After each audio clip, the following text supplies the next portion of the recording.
Good evening, ladies and gentlemen, and welcome to the regular council meeting for Monday, October 28th. I'd like to call the regular council meeting to order. First of all, we respectfully acknowledge that we're meeting on the traditional territories of the Lekwungen speaking peoples of the Xwsepsum and Songhees Nations, whose historical relationships to this land continue today. Item 2, may I have a motion to a mover and seconder to receive the near and long-term agenda and adoption of today's agenda, please. Okay, Councillor Grove and Councillor Olson. Any opposed? Seeing none, motion carried. We'll move on. We do have one item that's released from in-camera. It's an in-camera resolution, and it's released from the October 15th in-camera council meeting, and it's in reference to the land exchange agreement, city lands for the Quarry Park expansion lands. And tonight, for the first time in a year, I have no message. So we're too busy, I guess, I don't know. I have no message this evening. Item 5, adoption, receipt of the minutes. May I have a mover and seconder for the adoption of the council meeting from September 23rd and receipt of, are there any errors or omissions? Councillor? Oh, no, I'm just. Oh, okay. I got a mover. Okay. Councillor Ward moves it, seconder. Okay, Councillor Olson. Any errors, omissions? Seeing none, call the question. And are there any opposed? Seeing none, motion carries. Thank you very much. I'll move on to public participation. We have 2 written submissions that were received after the publication of the agenda cutoff today, and those submissions will be appended to the agenda tomorrow. Both had to do with the with 499 Royal Bay Drive. So, and at this point in time, I will open the floor to members of the public who wish to present some of their concerns or have questions. You have 2 minutes, not a lot of time, but you'll see for those for the first time being here, there's a green light. And when you see the yellow light, I believe that's 30-second warning, and the red light means thank you very much for your time. And anyways, I will open it at this point in time. There is no one that has registered to speak virtually, so I'll open it up to the floor. If you just identify who you are and your address, please. Thank you very much. Well, you got to push that little button there, the one right on your mic. Oh, yes, that. Judy Knoll, 274 Belmont Road. I have a presentation from Senex Citizens Environment Network in Colwood, just to read. Senex wishes to speak in favor of adoption of the agenda item 9.4, bylaw number 2037. Development cost charges for parkland acquisition. Undeveloped treed land is a finite commodity in Colwood, and park acquisition must compete for available land with residence and commercial development. Public parkland not only contributes to the well-being of Colwood residents, it also provides protection of ecosystems, wildlife corridors, tree canopy, and relief from some of the effects of climate change. Asking developers to contribute to park acquisition is an appropriate development charge that contributes to the well-being of all Colwood citizens and is funded from the profits companies and individuals make on the development of land within our city. Senex has compiled a list of 13 possible park acquisition opportunities available throughout the city of Colwood. Our highest priority is the acquisition of land adjacent to Havenwood Park. The recent 2022 Havenwood Park Management Plan in Section 17 calls for the acquisition of adjacent land as it becomes available. At present, there is treed land possibly available adjacent to Havenwood on both the southeast and southwest corners. Once this land is sold for development, it is too late to secure this land for the future benefit of parkland for Colwood. Approve. Oh, that's my time. Thank you. I'll give you a 30 seconds just to wrap it up if you One can. more sentence. Approving a designation. Well, no, you were on before. You shut yourself off. Approving a designated development cost charge for parkland acquisition provides the means to turn opportunities into reality and is supported by Senex. Thanks very much, Judy. Next, please.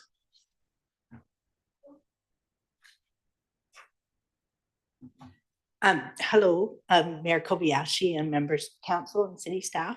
My name is Kathleen Schmaltz, and I am the new president of Arts and Culture Colwood Society. I want to thank you very much for your patience as we regroup, and we will have a full board as of the 20th of November. The city staff have already, I think, found that our attitude is quite different from the previous board in terms of the building that's happening on the property and collaborations with the city. We're working in collaboration with Sandra Russell on the summer festivals, on signage, and on lots of other things that she has in mind. We're working with the volunteer coordinator as well. And I'm here with Mr. Farley Cates, who wants to let you know about his coming involvement in the society as well. Thanks. Thanks very much, Kathleen. You can restart the watch again. No, you get a fresh 2 minutes. Doesn't work that way. Well, Mayor and Council, it's an honor to be here, given what's being revamped with respect to the Arts and Cultural Facility in Colwood. The organization is currently committed to provide a usable space that is especially responsive to the community and its members. So this is a change in its orientation from what the previous board was doing. The provision of arts and cultural space and programming should be done in such a way that it enhances the livability of our community of Colwood. The Arts and Culture Facility is intended to become a meaningful arts and cultural hub for the Colwood community and the West Shore. The organization will now be moving forward, guided by the principle that offering different aspects of the arts would be based on an integrative approach, in essence, a fusion style of programming for the community. So we're not just concentrating on one aspect of the arts, we're concentrating on all aspects of the arts. This hub would be offering a flexible space wherein it would respond to and accommodate as many diverse arts and cultural related events as can be handled given the building size, layout, and setting. Now that the purpose of this arts and cultural hub is back on track, and I emphasize back on track, we all should anticipate exciting times ahead for all of us in Colwood. Thank you. Thanks very much, Farley. And congratulations, Kathleen, on your appointment or being voted in as the new president. You know, the city looks forward to working with you, and we certainly, I mean, I'm not going to criticize what's been done before. You know, certainly it's been established now, and it's really great that everyone has stepped up to the plate as volunteers to jump in and make sure that arts and culture succeeds here in Colwood. So thank you very much. Thank you very much. Thank you. Next, please.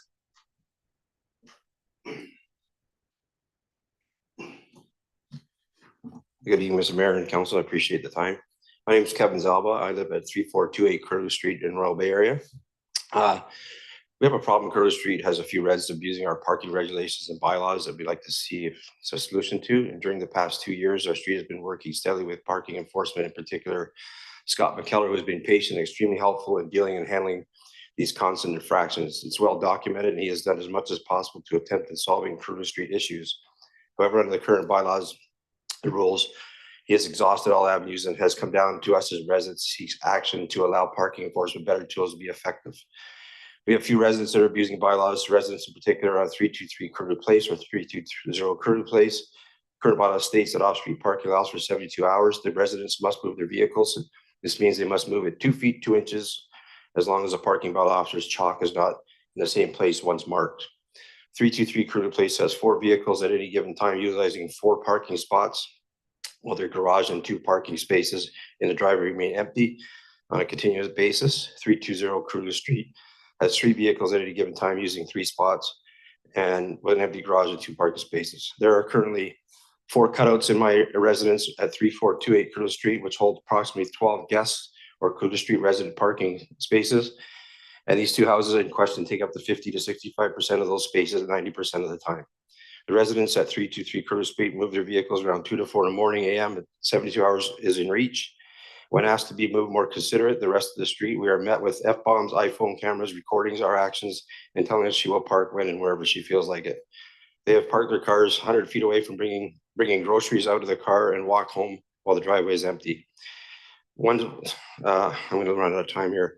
Can I just have a couple of seconds? I'll bring some solutions. We offer a solution that at least the bylaw from 72 hours be reduced to 24 hours, and each resident, the off-street resident, is only allowed to park 1 vehicle to help sustain this problem. We have handicapped people and people with small kids that can't move, and people are forced to park in the laneways now, and it's just unacceptable. And we would like to see as immediate action as possible to try and rectify this by the upcoming seasons for long weekends. Like, I have more to it, but I just only have so much time. So Thank you very much. thanks. I don't see anyone else. I will now close the public participation and go on to item 7, the consent agenda. We have 4 items on the consent agenda. Any counselor may remove any one of these items from the consent agenda for the purpose of debate or discussion.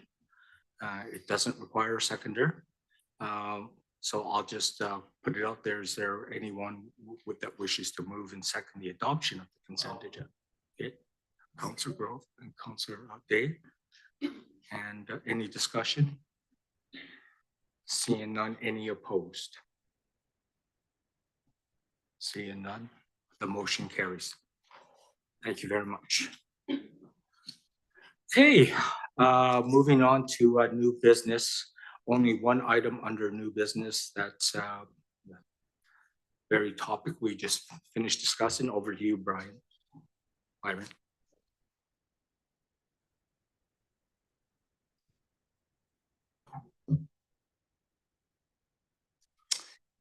So good evening, Council. We're here tonight to discuss the next steps with on-street parking management in Colwood. For a bit of background, on May 3rd, 2021, Committee of the Whole recommended to Council that staff advance the actions outlined in the report. Since then, staff have monitored on-street parking issues in Colwood to determine what the city may benefit from now and in the future. So Council may recall that we now have improved software to be able to track complaints and are still refining it to be more specific.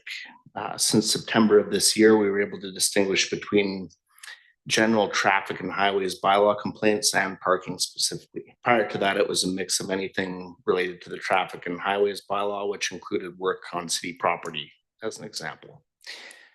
Between September 1st and October 4th, staff received 26 complaints about parking. So the types of concerns staff typically receive are the number of vehicles associated to an address parked on the street, and also cars parking indefinitely on the street.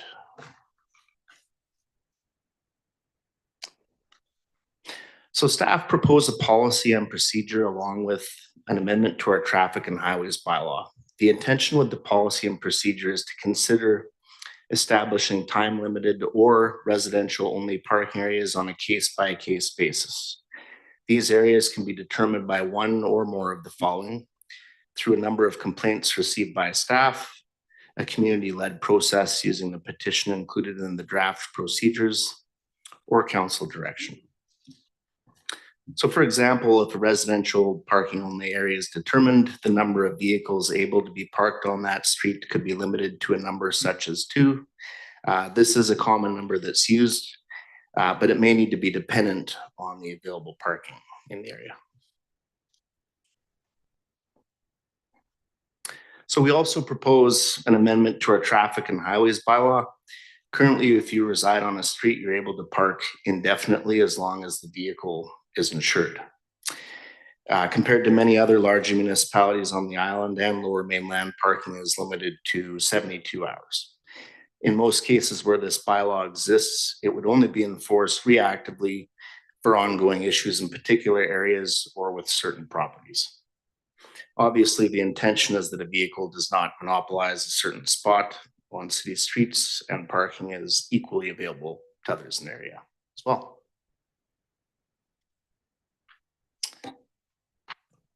If council were to support the proposed direction, staff would then seek public input on the draft policy and procedure along with the amendment to the traffic and highways bylaw. We would then return to council with that feedback summarized.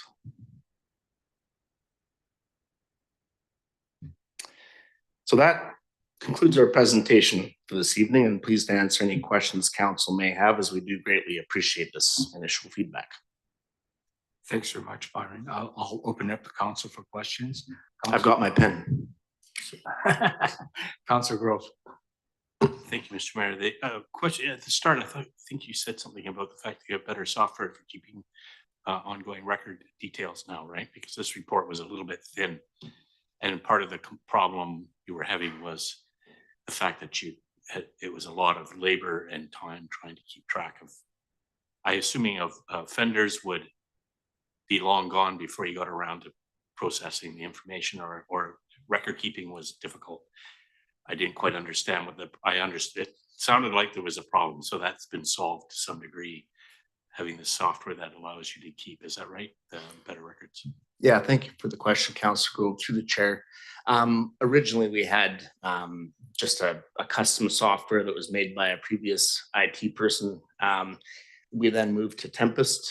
And then now with Tempest, we're able to get a bit more granular. So council may recall at one of our last bylaw activity reports, we said that we'd come back with being able to dissect it a bit more. And we do want to further refine that to get an idea. So that was from September to October. So admittedly, that's a small window of time to get an idea of all the parking issues in Colwood. But over the last couple of years, we have monitored and landed on the fact that those are the two main issues that we see. Yeah, so I just observe on my street the fact that out of 21 or 2 houses, there's been 4. In 2001, we moved onto the street. There were 4 houses that had suites. Now there's 4 houses that don't have suites. And a lot of families that grew up are now adult and they're living at home. I guess it's part of it, it's cost of living. So there's so many more cars on our street. I've seen the changes. So does there need to be some kind of a survey done of the suites so the city has a better handle on actually how many living units are on the street? I mean, this is not parking related directly, except the fact that with the new allowing not just a suite and an ADU, but larger units, there's potentially a lot more cars. My house, if the garage was made into an ADU, which I think it qualifies for, we have a suite, we could have 6 cars. We have room, actually. We could make room on the property because we've got a big lot, but many wouldn't. And we heard this evening a representation where cars are not even using the driveway necessarily. So I think that the problem is big and getting bigger. I'm not sure it's so bad now that would call it urgent. I'm just wondering if there's a tie-in to that information, a broader information about housing units being helpful to understand where that would lead to parking regulations and enforcement decisions. Yeah, certainly. Through the chair, that's as we're starting to see more pressure with density, with what you're able to do with your property, the high transit corridors, we are going to see a lot more density. And so definitely the time would be now to start thinking about it. So one more thing I'd like to add, if I may, and then I think I'm done, is the reference in the OCP to the fact that parking or roads rather are part of public space, which implies road hockey, kids riding their bikes. Our streets become that too now. And if it's full of parked cars, there seems to be a danger develops, and that kind of activity is limited. And there are some I've heard speak to me about this issue stating that no, the streets are for cars. But I think it's in the OCP that we really can treat it as part of the public space. And you see parents with their buggies and their toddlers, and then maybe their friends, and they can take quite a bit of room on this on the roadway. Yeah. So I just wanted to kind of clarify, put that out there because And as it was mentioned during the public speaking part today, I mean, Royal Bay is a good example where council has prioritized green space, so there is limited parking. So when I say, possibly 2 cars per household, it may not work in every area, because where I live in Victoria, for example, you'd have the ability to put 2 cars in what your lot would be. And that's probably where that was derived from, but we would have to certainly case by case have a look and see, okay, well, our priorities have been green space, which is a good thing, but it does definitely put a strain on parking, as what was mentioned today. well, thank you very much. Appreciate it. It's Counselor Day. Thank you. The report that was included, the staff report with this, is 3 years old. And I'm still feeling very unsure of what it is that we're actually proposing to the community. So I think that, the issues in one area are not this, they're not all the same.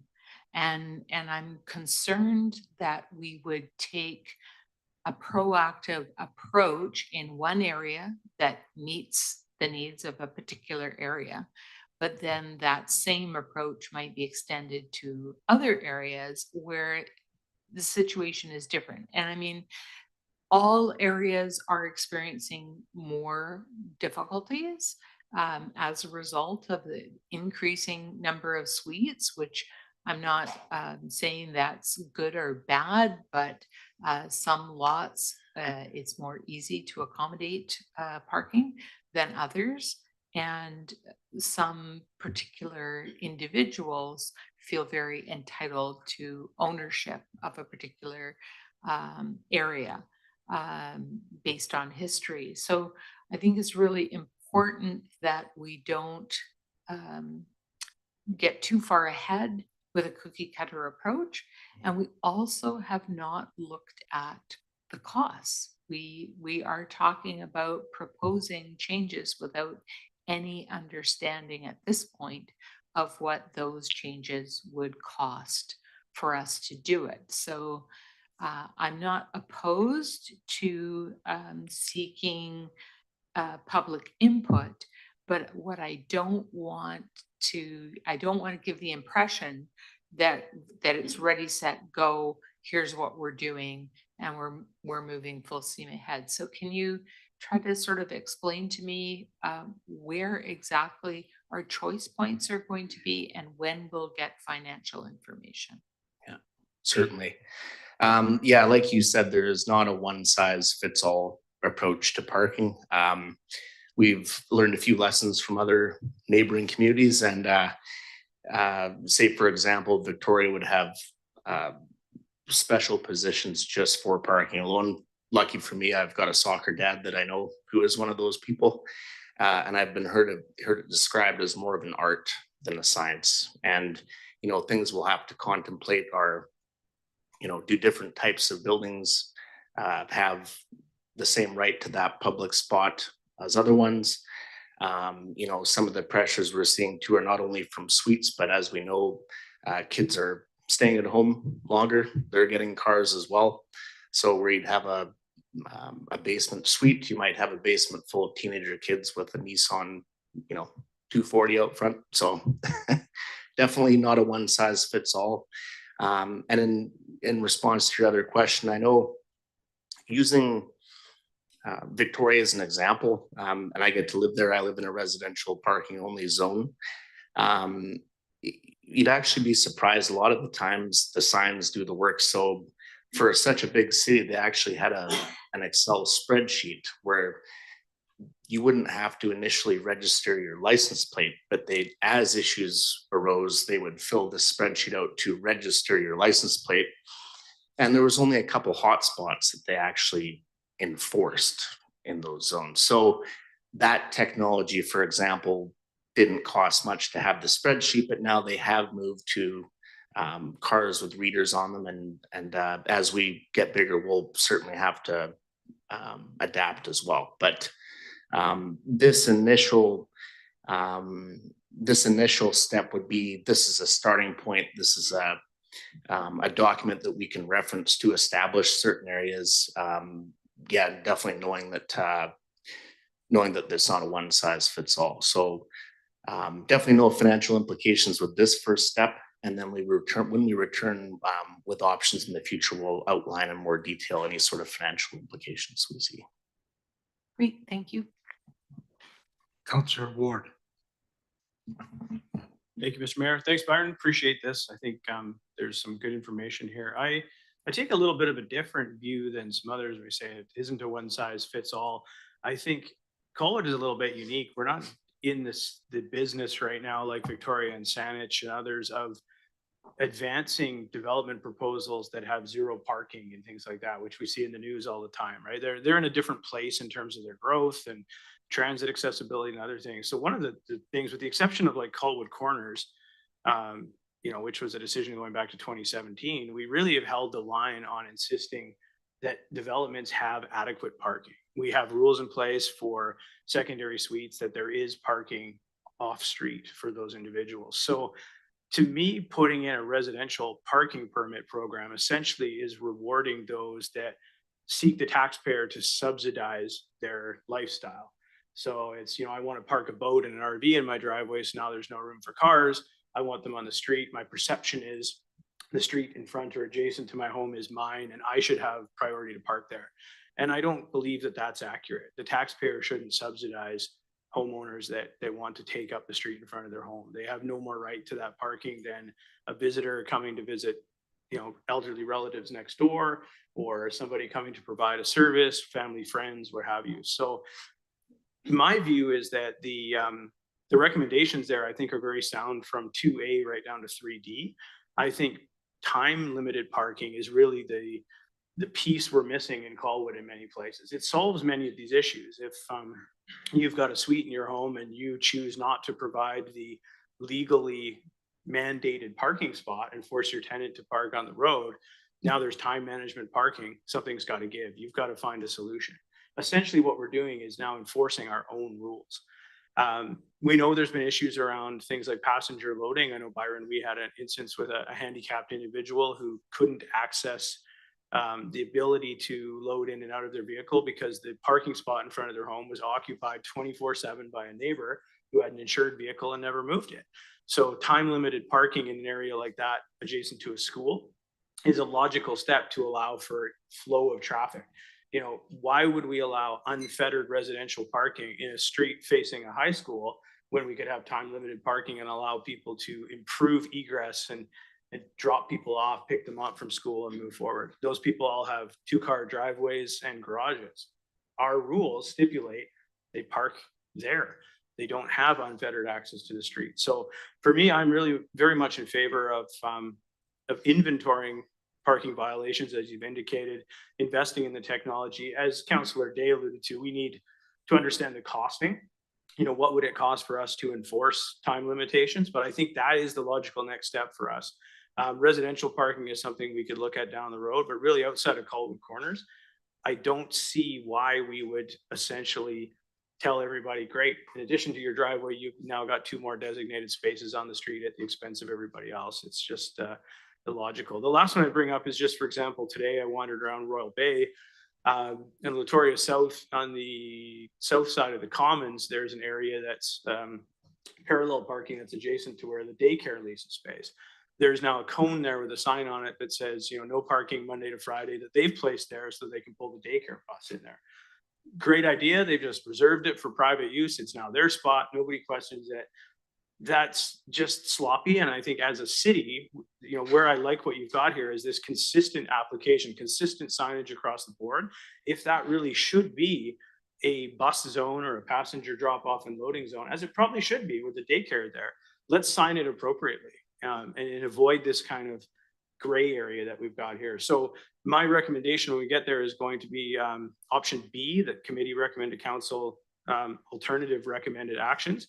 Specifically, I'd be looking at parking enforcement and time limited parking and deferring any discussion on residential parking permits for some point in the future when we shift our development mindset around hopefully improved transit and other things in the community. Thank you. Thank you very much. Council, oh, sure. Sorry, Mayor, may I respond? Yeah, I didn't know if there was a question in there, so. Well, if I could comment back, yeah, we definitely have an idea of areas we think would benefit from a trial of time limited parking using this policy and procedure, and also possibly even a residential zone too. So when we come back, well, depending on where council goes with this tonight, obviously, but if we were to come back with the feedback from the community, we could also come back with areas we suggest as maybe benefiting from a trial.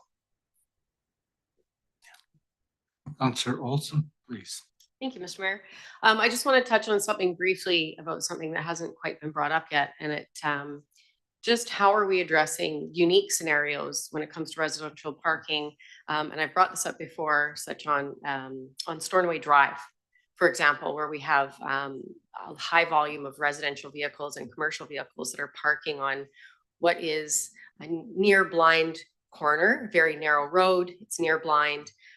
So how are we dealing with residential vehicles that are consistently parking on the road, double parking, when it becomes a safety issue? Like, I know that the city's made some improvements and I've seen there's some signage and now a mirror up, but it's still a road that's very much on my mind. I have residents coming to me all the time about it in that neighborhood.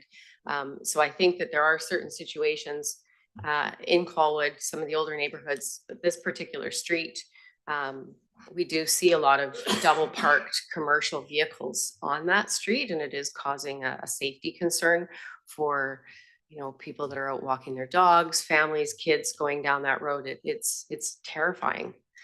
So I just wanted to see how are we dealing with those kind of unique scenarios? Yeah, you're all residents of Colwood and you've driven around, you've seen, thank you for the question through the chair. You've seen yellow paint here sometimes, or you've seen a sign here and there. That is something that we could definitely improve on as a more consistent approach. I mean, how we approach it these days is if we know that there's a real area where there are ongoing issues, we first try to work with the residents if it's possible to get voluntary compliance, but then in some cases we have to move to installing signs for our bylaw officers to be able to point up and say, you know, when it comes to enforcement, some of the situations when you get a feel for it are pretty obvious. So you get the sense to go, come on guys, what are you doing parking like that? But then some are a bit gray where they benefit from signage or paint. But again, those are changing as well, those approaches. So we definitely look at improving a more consistent approach on, you know, if there's an area where the sight line isn't good, how do we do that? Do we paint the curb? Do we put up signage? Do we try to get compliance without either of those two things? Are you familiar with the stretch that I'm talking about? Is it the one where they were parking on both sides and there was a tight spot? I don't know specifically the spot you're talking No, about. they're not parking on both sides of the road. But Oh, that's a different one I'm thinking of. Yeah. Yeah. I would love for staff to actually drive that road.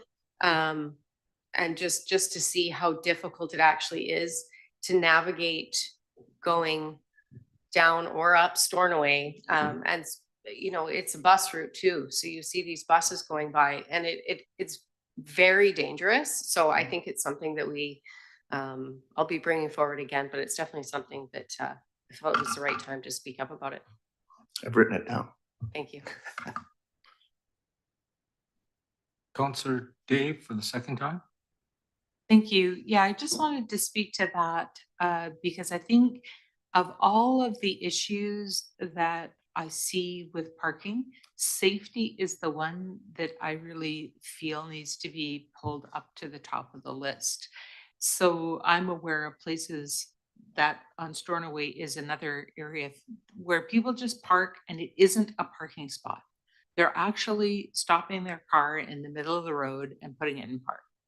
Basically, I mean, they're near the edge, but in the particular location, there'll be somebody who's parked on the shoulder of the road, and right beside that vehicle, there's a commercial vehicle parked.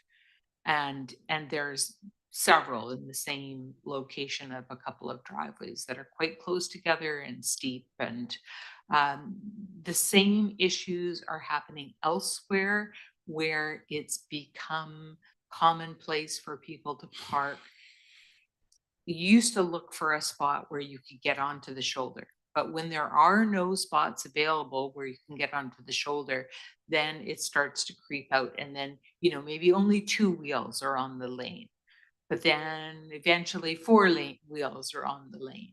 And when that happens, there is no room for a pedestrian. There is no place for a bicycle. There is no place for anyone to play street hockey. So it is in some areas precluding all those other potential uses of a roadway. So we're going to need to come with some sort of prepared to address the areas where safety is perhaps our highest priority and preclude parking in some of those unsafe areas. And maybe there's more to that as well, but it's very different in an older neighborhood where people maybe have parking but choose not to use it. And my son pointed it out to me. He said, well, I understand. It makes perfect sense. They don't want to park in the driveway because the other person who's parked in the driveway might want to go somewhere. So instead they park on the road, but then it becomes a big juggling matter for the whole neighborhood when one person is doing it, then more people are doing it. So I'm hoping that we will keep our enforcement at a level where we're addressing real safety and access issues, people with disabilities, all of those things, but also staying in check, because there are some areas that are doing okay on their own. Chair, if I may respond. Please. Yeah, so I'm hearing from council that I should go check out Store and Away. As far as getting an idea of improvements we could make to not that area specifically, but just to get an idea of what our concerns are and then try to have a consistent approach for all. So noted. There's others in the city, believe it or not. You just have to go around and talk to people, and we all live in this area, so we can talk on behalf of those, but I've heard it in other areas. Obviously, this is a very contentious issue, and it's going to be. I know this. It's every city that's tried to put some kind of new bylaw has struggled with this. And I did learn something from just taking advice from some fellow mayors. There is no one solution that fits all. That's what they've told me. Beware. So I certainly don't want to be specific in this. I'm hoping that the recommendation is not to be that we've got our mindset and this is the right solution right now. I guess the questions that I do have questions here for you. My first question is, are there specific, like, I was really surprised when you gave that stat, I looked at numbers, 26 complaints in 1 month. Is that correct? That's a lot. So we have an issue. So, it's my first conclusion of, oh, shoot, we do have an issue. You sort of covered what specifically those complaints were. I think what I've heard more than quite a few times is people parking commercial. It's ridiculous how many vehicles they would have that are associated with their companies. I can tell you just on my own street, there's a painting company and they have 3 vans that are always parked on the street. And I go, holy crap. I didn't know this was a commercial business here. So, so I guess my question here is another question I do specifically have. What are the hot areas right now in your data right now that you're seeing? What are the hot areas in Colwood? I'd like to know. I mean, I'd say Royal Bay is where we're starting to see an area that would benefit from, because there is limited street parking as it's been mentioned today. And we caused. Yeah, well, for better. I'm going to tell you, this is how I feel about this. I'm just going to express my opinion on that. There are consequences for every decision that you make, for every action. There's an equal and an opposite reaction. It wasn't this specific council that made, and I know everyone's telling me, oh, the new way to do business is, you cut out parking and we'll bring down the ratios. And I've always worried about that. So this is sort of an interesting factoid that you're giving me right now that, you know, we did as a previous, on the previous council, we made that decision to cut down the ratios, to reduce the parking ratios. And so, yeah, now we have to live with it, you know, unfortunately. So I just thought I had that. So you answered my question, because I thought that's where I hear most of the complaints, to tell you the truth, is the Royal Bay area.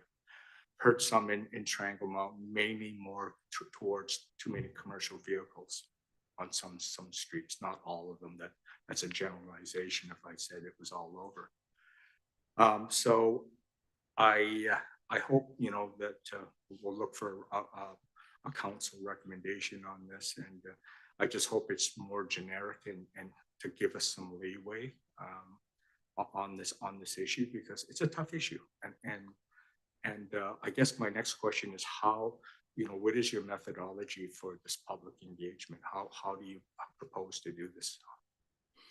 It's a good question. We haven't explored that yet. I mean, it would be through our typical channels for that, but don't have a set plan yet. Okay, well, fair enough. That's fair. I will be talking to the communications manager. So.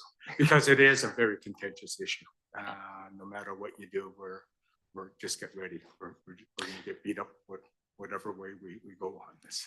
If I can add to it a bit, when it comes to a specific area of Colwood, one thing we see consistently is in Colwood is the number of vehicles associated to an address. And, you know, some people are more courteous than others when it comes to their neighbors. And then some people love to point at bylaws and go, where does it say I can't have 6 vehicles associated to my address, right? So those are the kind of real struggles that we see.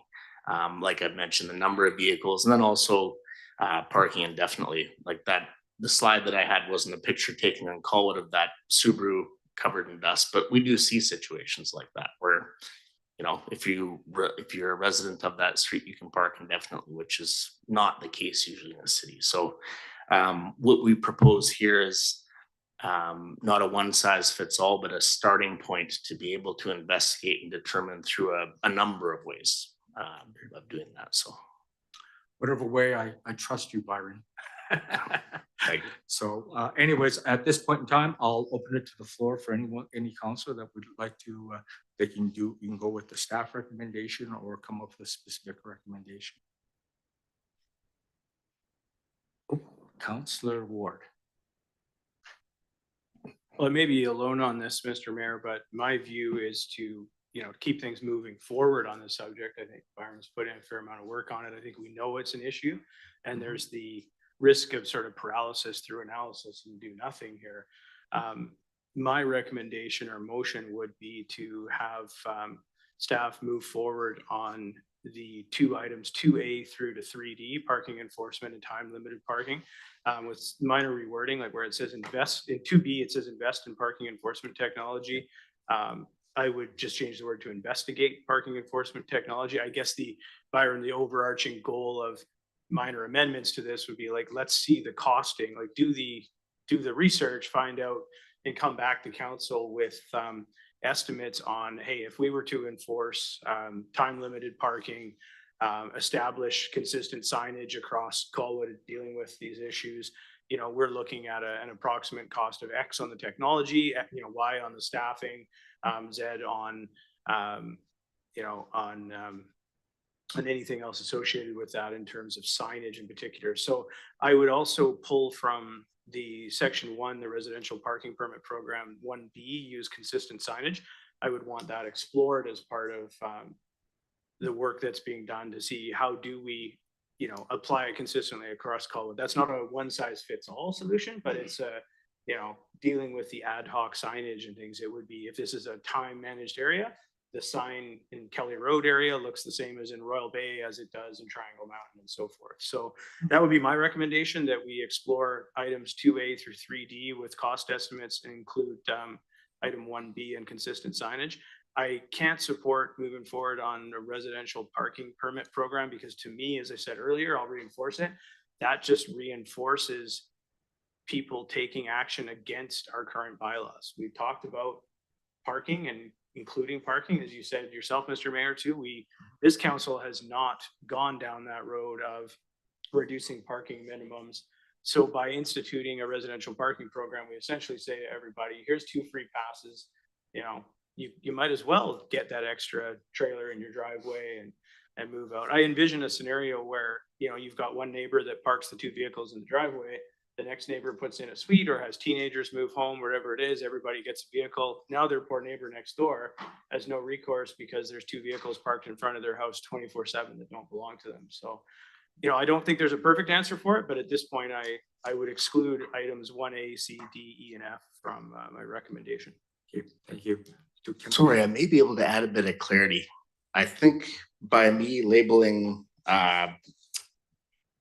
one of the appendix's recommended actions, I should have labeled it staff report, because that staff report had recommended actions in it that were derived from that original Watt consulting report. So what we've come up with tonight with a draft policy and procedure is derived from those recommended actions. So apologies, that may have been a bit misleading, the way that was labeled as the appendix there.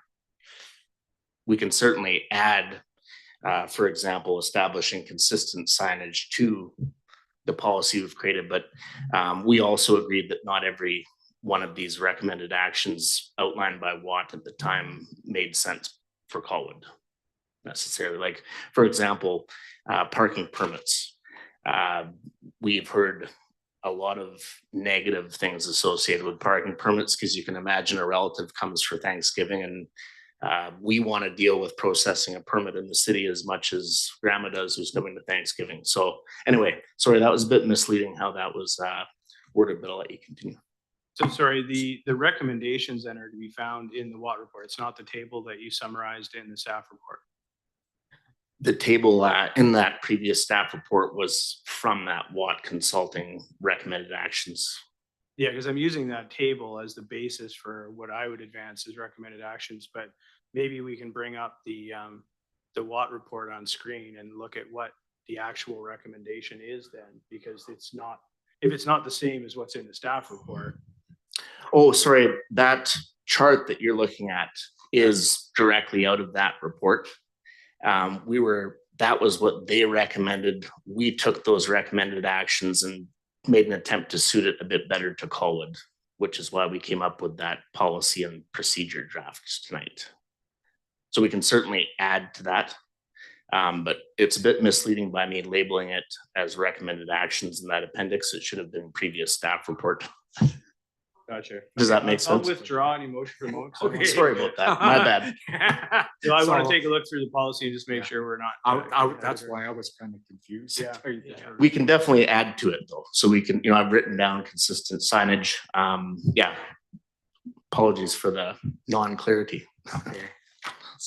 So your recommendation sort of covers that then, basically, right? The recommendation you have on the agenda right now it's all encompassing. I think that's how I interpret this now. Yeah, essentially we took those recommended actions, studied that for a couple of years, and then came up with this draft policy procedure where it's sort of a starting point for everything that we're talking about here. So Okay, now I understand. Thank you. That's what I could have left off of that, but okay. Your worship, if I may. Please, Mr. Earl. Thank you. The draft policy and procedure that's before you tonight, created by the team, includes a draft residential parking permit policy. It sounded like Councillor Ward wanted to move forward with consultation on parking management that excluded that. And were that motion to be seconded, we would redraft the drafts that are in this agenda and return with a different consultation with the public if that were to pass. But the drafts that are included in tonight's report and recommended that we go to the public to consult include residential permit parking. Gotcha. So if the motion is to exclude them, we would redraft the proposals that are before you. Okay, thank you. I understand now. Councillor Day. Thank you. I am finding this very difficult. I am not clear on what we are seeking. If we're seeking, if the motion is simply to seek public input, that would identify where the problem area is, and then council could make a decision after hearing from the public on what pieces fit well in the community. As it stands, if we're going to go out and do residential parking permits and then just seek input on something that we've already done by making this motion here tonight, I don't think that's going to serve us well. There's too many different areas of the community. There are areas where probably residential parking permits are needed because there are existing residential neighborhoods who are going to be or are being greatly impacted by developments that are occurring where we have no control and had no control over the amount of parking that's provided because of new legislation that's come in. There are areas where certain institutions are causing problems for residential parking, like beside Royal Bay High School. There are areas where there aren't very many parking issues except for people who are parking where parking shouldn't be allowed, in which case that's a different scenario. Again, that's not really a parking space. You know, people leaving their car in the middle of the road, whether it's on Stornoway or Bunker, are impeding the use of that lane. And if we have bylaw, then we would enforce that you don't just leave your car in the middle of the road. So there's very different areas in Colwood, and I really want us to take a careful approach because there are large financial attachments to just going out and doing it the same everywhere.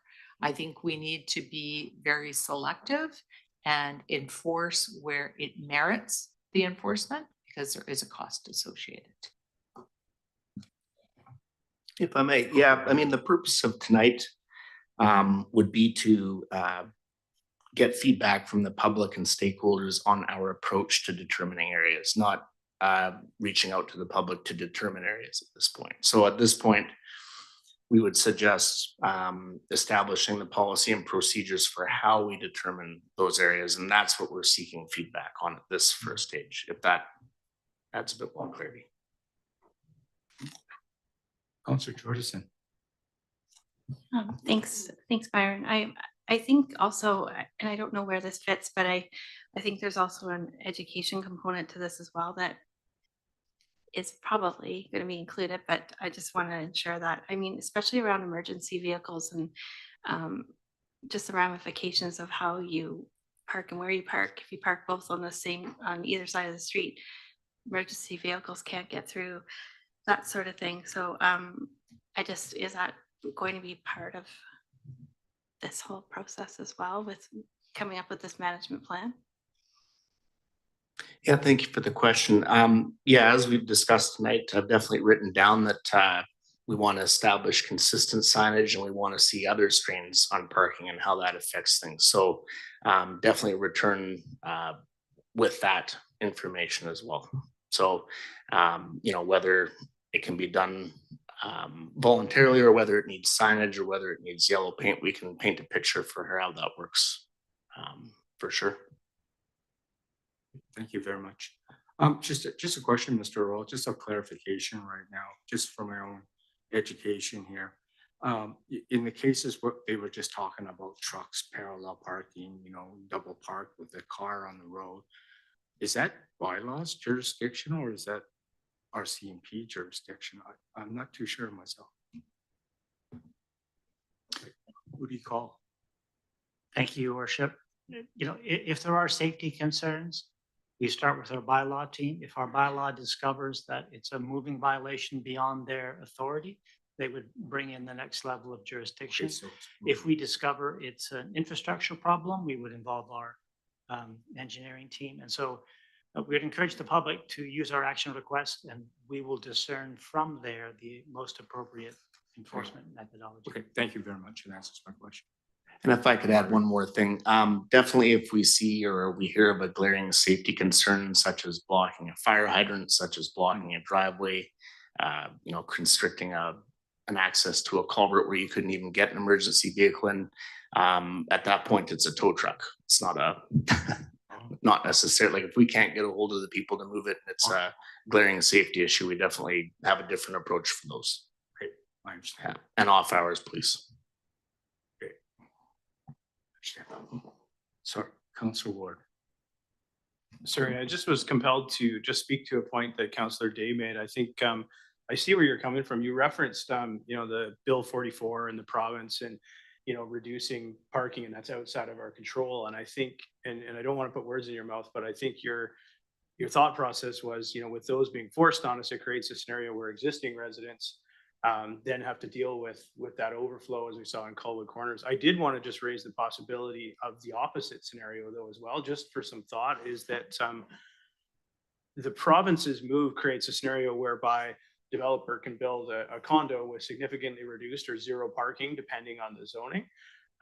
By us then creating a residential parking permit or availability to a resident, conceivably, then that would be available to the individuals moving into that condo unless you have a means to stop that. And then you're essentially providing taxpayer paid parking on those streets to these residents that have knowingly bought a unit despite not owning a vehicle. I know I have a friend in Vancouver where this has become a significant problem where they live, is that they have paid permit residential street parking. A large condo was permitted with zero parking.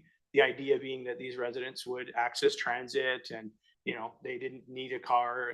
Well, majority of the building owns a car. And now the residential street parking, which they're entitled to as well, can buy a permit at City Hall because they have an address there, is just a battle to find a parking spot there. And it's actually led to like borderline physical violence. So, my concern is, again, with residential parking is that we essentially reward those individuals who, as I alluded to earlier, build suites and so on and don't follow our bylaws. But we could actually be offering a counterintuitive solution to reduce parking minimums. Instead of these people adopting transit and riding e-bikes, they're just parking on the street and taking advantage of our permit parking. So, I just see it as going either way. So in my mind, like I'm happy with exploring the policy as written, not necessarily adopting it right now. I think there's some consultation required, but I like the bones of it. But I don't think I'm still in favor of the residential parking piece. I think time management of parking spots and designating parking spots appropriately for handicapped accessibility issues, schools, buses, commercial, all of that is overdue, but I'm leery of the residential piece right now. I think it will come and we should be aware of it, but to me, that's a second layer in this. That's just where I stand. I'm not making a motion, but I'll leave that out there. Fair enough. Councillor Day, I'm gonna break my own rules, but let you speak again on the issue, but this is the last, thank God it's the only thing on the agenda. Councillor Day. Yeah, I do apologize for that. I really was of two minds before hitting my button, but I forgot to say something that I think was germane, and it was just in regard to commercial vehicles, because in my history and time here on council in Colwood, we have had issues with commercial vehicles parked in residential areas, and it was not allowed. And in fact, the business was kind of popping up in different locations in order to be parking there. So I just wanted to flag that commercial parking in residential areas is not okay and hasn't been okay in the past. So where we have the ability, due to the size of the lot or the configuration, that they can park their commercial vehicles on their own properties, I don't want to discourage business and people making money, but at the same time, if the way that they accommodate their business is by blocking our roadways, then that's not okay. Fair point. Yeah, I guess that's where my head was on that issue right now, because this cost issue too. I mean, it was a good point that was brought up, and we talked about cost, but it's also to include the cost of enforcement. Because, the reality is that we work pretty lean here in the city. 2 bylaw officers really, and they don't work 24/7. And you see a lot of these parking violations happen in the evening, unfortunately. So, when we look at this cost, I want that included too, because there will be an impact to whatever decision we make. And we're coming up to service review, so that's why I want to make that germane to the question. Okay, at this point, I see no more questions or discussion. Is there a motion then? Someone want to make a motion? I'll make the motion. Okay. I got a mover of the recommendation. Do I have a seconder? Okay. Councillor Olson seconds it.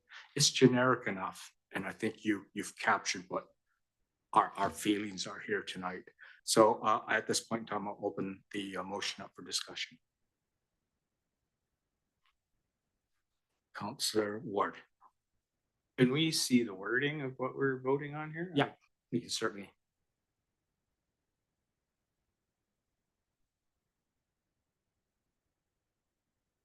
Yeah, that's the recommendation. Okay, thank you. Everyone okay? Okay, seeing no other questions or discussion, I'll call the question. All those in favor? That's unanimous. Motion carried. Thank you very much, Byron, and good luck. Thank you.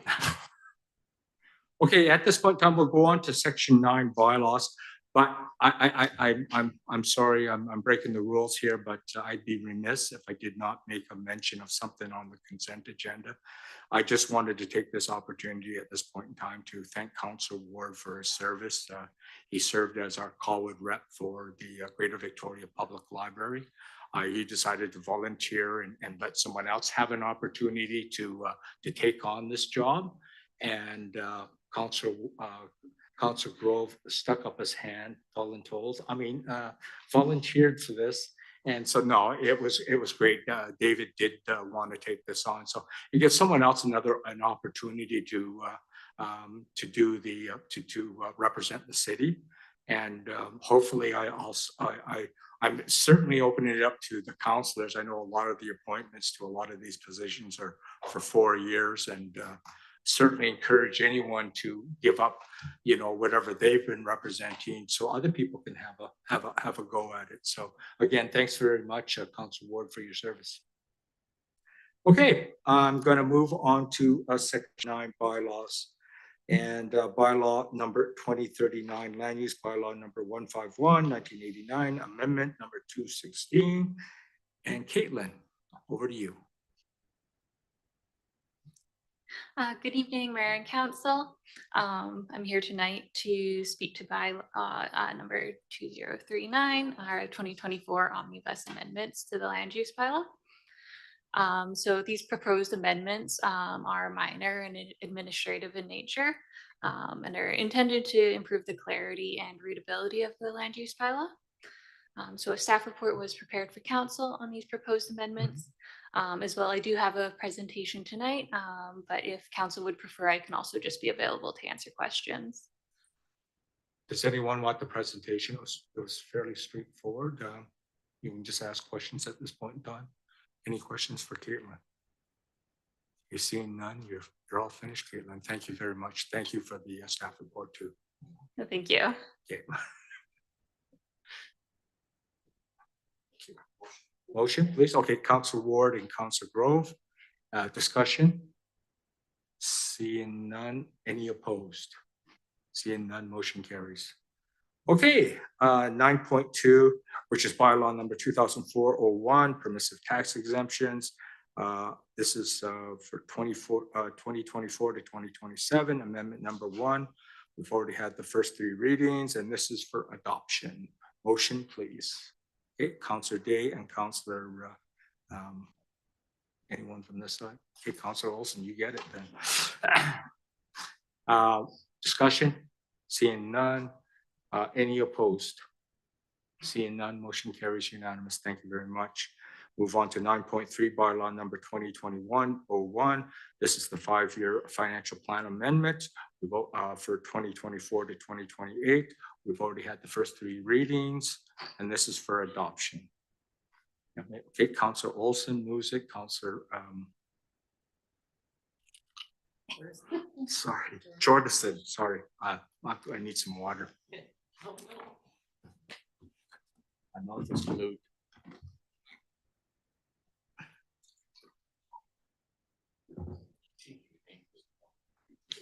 Oh, that's better. Phew. Any discussion? Seeing none, call the question. Any opposed?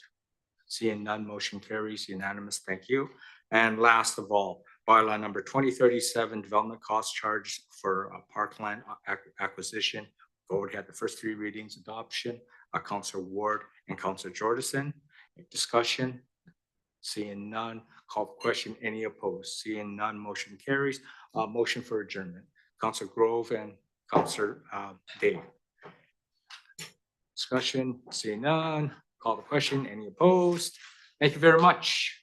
Thank you. Oh, shit.